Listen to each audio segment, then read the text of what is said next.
Giants fans have been clamoring for a star and for players to get attached to for such a long time, and understandably so. And guess what? They might have one of those guys in the form of Patrick Bailey, who just took over this game defensively last night and led the Giants to a key victory. You are Locked On Giants, your daily San Francisco Giants podcast. Part of the Locked On Podcast Network, your team every day.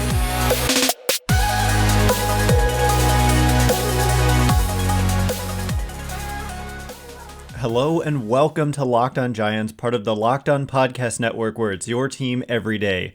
My name is Ben Kaspick, and on this show we provide daily episodes Monday through Friday talking about the San Francisco Giants in a way that's data-driven and rational, but also simple, passionate, and accessible to all. I'm a former contributor for the baseball statistics and analysis websites Beyond the Box Score and Rotographs. I've been podcasting about the Giants since 2015, and I'm a lifelong fan. Thank you for making Locked On Giants your first listen every day. We're free and available wherever you get podcasts, including YouTube. Check us out there. Please hit that subscribe button wherever you are if you're enjoying this show. Swing for the fences on Sleeper Picks, and you could win up to 100 times your money. Download the Sleeper app and use promo code LOCKEDON, and you'll get up to a $100 match on your first deposit. Terms and conditions apply. See Sleeper's terms of use for details. Currently operational in over 30 states. Check out Sleeper today. And where we start today is just discussing how Patrick Bailey, at least defensively, is looking like a star player in this league. I don't make these comparisons lightly, and you've probably heard left and right people comparing him to Buster Posey, which I have not done one single time, and I'm still not going to do it. I'm not making a comparison to Buster Posey today. I'm making a comparison to Yadier Molina. Just a guy who just comes up and just looks like he's head and shoulders above the rest defensively. I think I don't see the Posey. Honestly, Posey was good defensively, but Bailey reminds me defensively of Yadier Molina. Not that their actions and movements look exactly the same, but just a guy who comes up and makes such an impact defensively at such a critical position that it just changes the team and the games in which he plays. And my goodness, I mean, we're seeing that kind of an impact defensively from a guy who's 24 years old, a rookie, and he's played 56 games with the Giants now. So in case you missed it, Bailey, he didn't even start this game. And before I forget, Blake Sable started behind the plate, and he's looked like he's improved a lot as the season has gone on. And he threw a guy out at second base with a really quick pop time himself. But Bailey kind of came in for defense because the Giants had a lead, and he threw a runner out, stealing second base from his knees. It was the tying run with nobody out in the eighth, I think. Trying to steal second with Corbin Carroll, such a dangerous hitter at the plate. So if that guy gets to second with nobody out and Corbin Carroll at the plate, D-backs are probably tying the game, or more. And instead, Bailey just from his knees throws him out kind of with ease. And so that was incredible in and of itself. But then the game ends with Bailey picking off Geraldo Perdomo from first base on a back pick on a pitch with, that's a tying run on first. And you've got Christian Walker, who's the D-backs have a few dangerous hitters, but he's probably their most dangerous and biggest power threat at the plate. 2 outs in the ninth. Sean Manaea is on the mound because, your normal late inning guys have been used a lot recently with all these extra inning games and Alex Cobb having to miss a start because of being sick, blah, blah, blah. But so you've got Sean Manaea, lefty, on the mound with a dangerous righty power bat at the plate. It's, I've talked about how the underlying numbers for Manaea have been actually really strong for the last couple of months, but at the same time, it's a dangerous situation. And for all we know, in another universe, Christian Walker hits a go-ahead 2-run homer or a gapper that scores the fast Geraldo Perdomo from first. But Bailey just took it into his own hands and said, nah, this game is over right now. You're not even going to get a chance to do anything at the plate, Christian Walker. So a pitch comes in from Manaea, and Bailey just so quick. The quickness is just unbelievable in terms of from the time he catches it to the time it's out of his hand, both on throws to second and on that pick to first. And Sarah Langs of MLB.com, the great Sarah Langs, tweeted out that the pop time, and pop time, in case you didn't know, is the time from when it hits the catcher's mitt, so the pop of the glove of the catcher's mitt. It's not actually measured as the time it hits the glove, because the glove can be like in front of the base, behind the base, in terms of the throw. Like when it gets to, in this case, first base, they measure it as when it like reaches the base, because they can measure, it's like home run distances measured by StatCast. They're not actually measured to where it lands. It's measured to where it would have landed if it didn't hit anything, if it just like hit flat ground and it was not impeded at all. So that's how we measure pop time, so that we're not saying, okay, well, this guy caught it way in front of the base, so that's shortening the pop time, or he caught it behind the base, so it's lengthening the pop time. So anyway, the pop time was 1.39 seconds from the time it hit Bailey's glove to the time it arrived, or would have arrived exactly at the like middle or front, I don't know, of the first base bag. But it was a perfect throw in terms of accuracy. It just was right, ground level into the glove of Lamont Wade Jr., who slaps the tag on Perdomo, and he's out. 1.39 seconds, tied for the fastest pop time to first since StatCast started existing. So like nobody that was in 2015, by the way. So this is the 9th season of StatCast, and nobody has ever had a faster throw, according to StatCast. And by faster, I mean quicker to the base than the one we just saw last night from Bailey. And it's the fastest pop time to first on a successful first base pickoff in that span. So the 9th season, a guy getting thrown out, there has not been a faster pop time to first. And so that's incredible. And Bailey's done the same kind of stuff to second base. I don't know that we've seen like the fastest in the StatCast era, but he ranks second in pop time, average pop time to second base. JT Real Muto is excellent with pop times, and he ranks first, but Bailey is second. And Bailey is also second in catcher framing runs, according to StatCast, with 8 runs. And he's caught 400 fewer pitches than the guy who's first by a couple of runs. And his strike rate on borderline pitches is 53%, which is second in baseball, only behind Joey Bart, actually, this year, who was first when he was in the league. And the league average, by the way, is 46.4%. So again, Bailey getting 53% strikes on kind of borderline pitches, and the league average being 46%. So when I say, Patrick Bailey is a star, I mean, according to FanGraphs, the wins above replacement, which obviously factors in defense, 2.1 in 56 games, which is a pace of over 6 per 162 games. 6 wins above replacement, which is star level. I'm not saying he could keep it up, but defense, man, it's not like, unsustainable hitting. We're just seeing it consistently defensively from Patrick Bailey. And overall, the offense has actually been a little below average. A 90 weighted runs created plus. It's right around average for catchers, but he's done it all with the glove. And that's the Yadier Molina like. So far, the bat, look, has been impressive to me, but he's cooled off significantly offensively. Expected numbers, he's been robbed a few times, so expected numbers are better than the actual numbers. But still, to play at a 6 WAR pace when you're trending kind of below average offensively just speaks to how great he's been defensively. So I'm glad the Giants have this guy. People were mad when they drafted him. Well, they're not mad now. I could tell you that.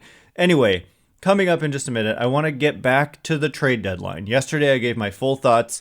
I've had a day to kind of sleep on it. I want to give you some more analysis of the deadline and try to explain why the Giants ultimately decided to stand pat. We will get into it momentarily. And before we do, this episode is brought to you by Sleeper. Want the chance to win more money with less picks? Head to Sleeper, where you can win up to 100 times your money on just 2 or more fantasy baseball picks. Sleeper is now offering up to a 100x payout for up to 8 pick contests. Choose as many as 8 players that you like, and you just simply pick more or less on your favorite baseball stats like home runs, strikeouts, hits, and more. Get your picks right and you could win big. Do you think Wilmer Flores, who's been like red hot, almost matching Shohei Ohtani in OPS over the last 2 months, which is just bonkers, do you think he's going to hit another home run? Smash more on homers. Do you think Ellie De La Cruz, the exciting young player on the Cincinnati Reds, is going to steal another base? Head to the Reds game and smash more on steals. Entries can be made in 30 seconds or less. It's that easy. They also have safe and fast withdrawals. Use promo code LOCKEDON and you'll get up to a $100 match on your first deposit. Terms and conditions apply. See Sleeper's terms of use for details. Currently operational in over 30 states. Check out Sleeper today. All right, here we go. I do want to get into the trade deadline a little bit more. We've had, obviously, almost 24 hours to think it over, to let it sink in. If you want my full instant reaction, check out yesterday's podcast. But the Giants did very little. They acquired AJ Pollock, which was a exceedingly minor seeming move. But, you know, honestly, my honest opinion is the more I've thought about it, the more I understand why they didn't do much more than that. Even though I talked about it yesterday, I have even more thoughts today. Thanks again for making Locked On Giants your first listen every day. Everydayers, tomorrow we're going to be breaking down a critical game. I thought this win last night was really, really key for the Giants to pull off, and they came back. And so now this series is tied up, and you've got Logan Webb going tonight, and the Giants play the D-backs tonight at 6:45 Pacific. You can catch every pitch of the Giants' hometown broadcast with SiriusXM on the SXM app. Search Giants. Yeah, huge win, by the way. Crawford, a huge home run. Luis Matos, a huge double that set up the game-tying home run. He had a huge double that kind of went under the radar in Sunday's game as well. So the 21-year-old Matos, along with Patrick Bailey, this is part of what I'm talking about when I say, like, taking a step back. It's understandable their behavior at the trade deadline. Now, I just want to be clear. Like, I talk about the Giants every single weekday for like over 4 years, pretty much. You know, some days off, sick days, whatever, but over 1,000 episodes. And so I'm constantly talking about the Giants. I get tons of mailbag questions about trades, et cetera, et cetera. And so you can get kind of wrapped up in just like, this player would make sense, that player would make sense. And then like the ebbs and flows of a season and the fact that the Giants didn't play well in July, it's easy to get like overly emotional. But I think if you take a step back and look at the state of the roster, it's understandable that they didn't do much. And I'm going to explain why. And I'm also going to double down on what I said yesterday. It was a dud of a deadline overall. The moves that did get made, like if you want to say they should have got Justin Verlander, I'm here to tell you it would have required giving up a player of like, you know, Luis Matos or Patrick Bailey or Marco Luciano, a healthy Carson Wisenhunt maybe, but he isn't healthy. And also all these guys, Verlander, Scherzer, Eduardo Rodriguez, they all had no trade clauses. Rodriguez rejected a trade to the Dodgers because he wanted to be closer to family on the East Coast. So it wasn't going to happen. I said Rodriguez was my top fit, and I also really like Tommy Edman, but he didn't get traded. And so if you look at the guys who did get traded, I don't see the fit of, you know, people say like Jack Flaherty. Look at his numbers. He's not been good. I don't really understand the Flaherty. The one guy may be Jordan Montgomery, so I can understand that.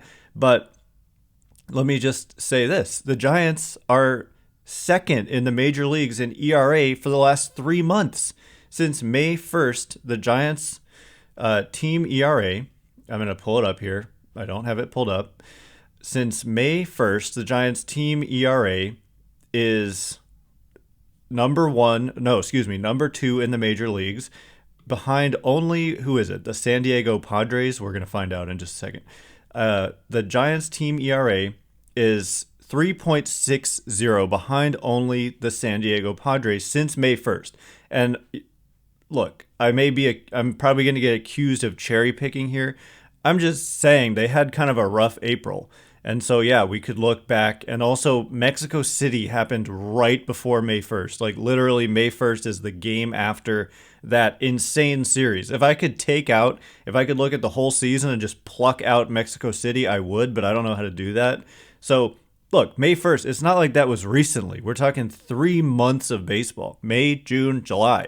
And they're second in ERA at 3.60. And as I posted about on Twitter today, the relievers, if you look at the reliever numbers since May 1st, and bear in mind relief pitching, by relievers, I mean anybody who didn't start. And so it confuses people, I think, in some ways, at least sometimes, because they're like, wow, the Giants bullpen is overworked. But you're talking about, even if you use like an Alex Wood or an Anthony DeSclafani or whoever, Sean Manaea, Ross Stripling, if you use like an opener, all of the innings that those bulk relievers like Wood and whoever pitch are counted as relief pitcher innings. And the inning pitched by the opener is counted as starter innings. And so it skews the numbers. But Giants pitchers who didn't start the game lead the National League by like more than half a run. Their ERA is 2.92 since May 1st. The next closest team at 3.47.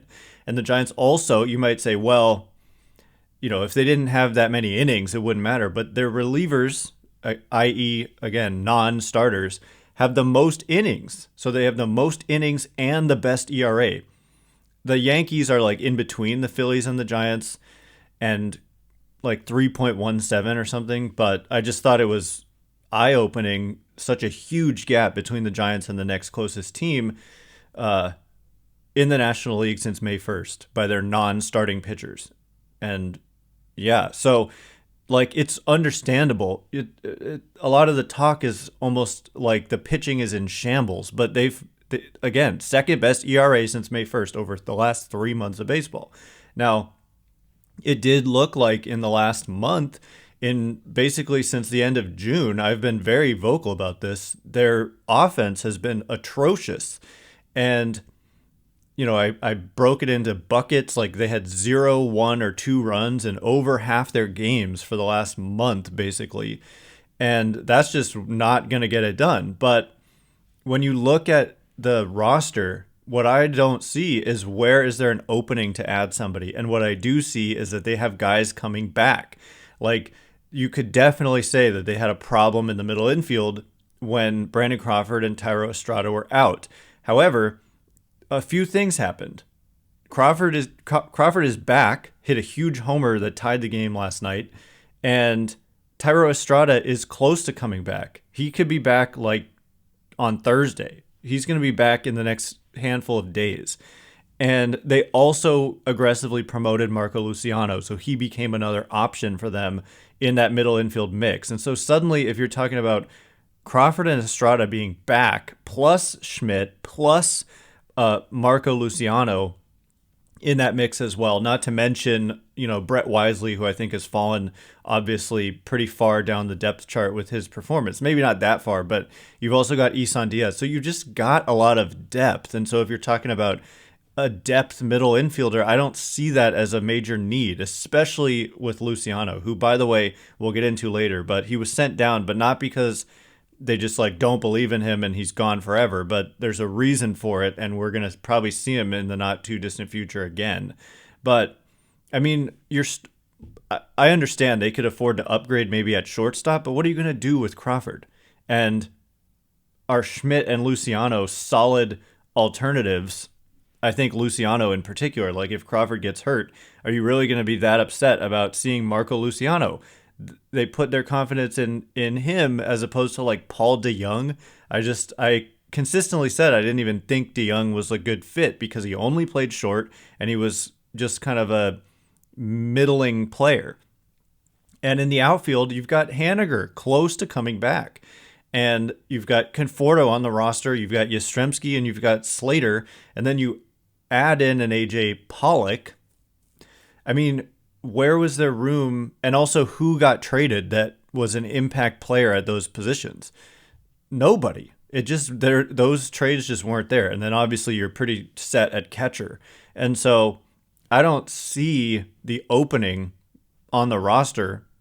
And I also didn't see the players get dealt who would have fit or just were high impact players. Those players just weren't out there. And so, getting healthy is like going to be the biggest key. And they are getting healthy. And then their depth is these young guys who have been, I didn't even mention Matos in the outfield. You're going to have Haniger, Conforto, Yastrzemski, Slater, and you've got a Luis Matos in the mix as well. And Blake Sable's done a pretty nice job. So, I should have had this opinion before, is what I'm saying.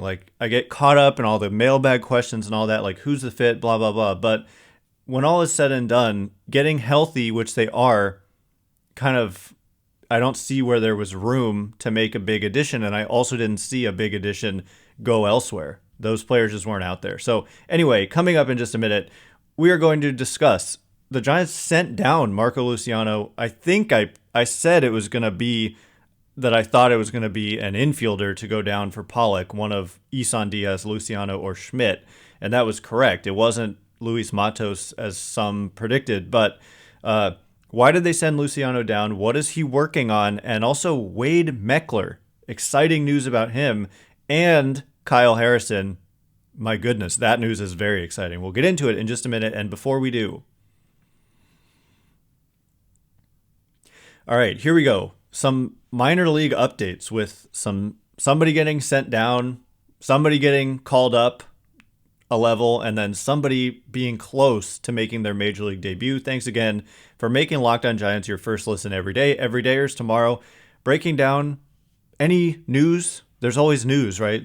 Giants are pretty busy with roster moves and all that, and also a huge game. If you win this game, put yourself in position to at least, at worst, split this 4-game series with the D-backs, who have been scuffling and kind of a kick 'em while they're down situation. The Giants play the D-backs tonight at 6:45 Pacific. You can catch every pitch of the Giants' hometown broadcast with Sirius XM on the SXM app. Search Giants. So, Luciano sent down. I was bummed about this for sure. I don't want to see Marco Luciano sent down, but I'm pretty sure, mention him as a possible candidate. To me, it was either Isan Diaz, Schmidt, or Luciano. And the thing is, with Crawford back, yeah, you could have had a platoon there, and they still might platoon Casey Schmidt with Brandon Crawford. But what they want Luciano to do is play some second base in AAA. They want him to get comfortable at second base and become an option there. Although Estrada is coming back, and so I'm not entirely. Maybe you could have Thairo platoon at short with Crawford. I feel like it was explained in a tweet by Susan Slusser, but I'm forgetting exactly what it was. Now that Estrada's coming back, I'm not entirely sure why they want Luciano to play second, but I also don't think it's a major deal, because just because he was sent down doesn't mean they don't believe in him.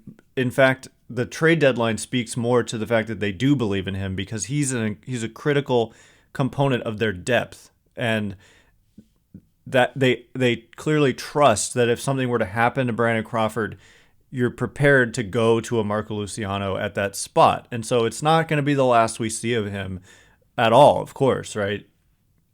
And so they're just breaking guys in to the majors, and it's not like they've sent down everybody. Matos has stuck, Bailey has certainly stuck, Schmidt hasn't been sent down ever since he got called up. So it is interesting that they elected to send him down. Just that versatility helps. But anyway, I'll be happy when he comes back. I was sad to see him go, but Crawford is the one who's playing instead of Luciano, and he hit the game-tying 2-run homer off of Zach Gallen, who's really good. The Giants beating Gallen was huge. But Wade Meckler Wade Meckler was promoted to AAA, and this is low key like a guy to really pay attention to. He was just drafted in 2022, last year's draft, in the 8th round, 256th pick in the draft. The dude just tore it up this season in high A and double A. He tore it up last season in the complex league and in low A. But let me just say, in double A this year, he played in 39 games. He hit 336 with a 431 on base percentage, 450 slugging, a 148 weighted runs created plus, strikeout rate of just 16.7%, walk rate around 15%, 15%. So this guy could be a factor. He's an outfielder, left-handed hitter. The dude can just hit. The hit tool is kind of off the charts. And he's definitely a guy who could impact the major league team at some point, if not this year, then next year. And keep in mind, too, that rosters expand from 26 to 28 on September 1st. So we're about a month away from having 2 extra roster spots. And all these young players, whether it's Luciano or Meckler or whoever, more pitching, whatever it is, not optioning Tristan Beck, for example, because you have more spots on your roster. That's coming up in a month. And so that's just something to keep in mind. And lastly, saving perhaps the best news for last, Kyle Harrison. Farhan Zaidi all but said, he actually kind of just did say yesterday when he met with the media that Kyle Harrison is going to get called up basically soon. He obviously, if you didn't know, he was out with a moderate hamstring strain. Forget which leg it was, but he rested and he made a rehab appearance in Arizona the other day in the complex league, I believe, and it went well. He struck out like 4 of the 6 hitters he faced, I think, and they're sending him back to Sacramento, where he's going to start this weekend. And basically, they think that he's just start to start, meaning if he has a great outing, he's getting called up. And they also asked him, is he going to start or pitch out of the bullpen at the major league level? And Zaidi said they anticipate that he would start. Obviously, it wasn't concrete, but there's another example of why don't you add like a mid-tier starter? Well, you've got a guy like Harrison. You want those innings to go to him. And like I said, again, it's not like their pitching has been bad. It's been the second best in the majors for the last 3 months. And all these young, exciting players, and you may be the best one could be Kyle Harrison. According to a lot of publications and rankings, he is the best one. And we're probably going to get a look at him in the next couple weeks. And he could be here to stay if he performs. So that's just really exciting and great news. Anyway, that is all the time we have for today. Thanks again for making Locked On Giants your first listen every day, everydayers tomorrow, breaking down this game against the D-backs with Logan Webb on the mound, going for 2 out of 3 thus far in the 4-game series. So it's big. This is a big chance to like push the D-backs down, and Giants are in playoff position. And so yeah, we'll be giving you the latest tomorrow. Once again, my name is Ben Kaspick. Check me out on Twitter at Ben Kaspick, Kaspick. If you like this show, please consider rating it or leaving a review. It helps me out a lot. So thank you in advance, and thanks to everyone who's done so already. I can't wait to be with you again tomorrow. Thanks again for listening. You are now Locked On Giants.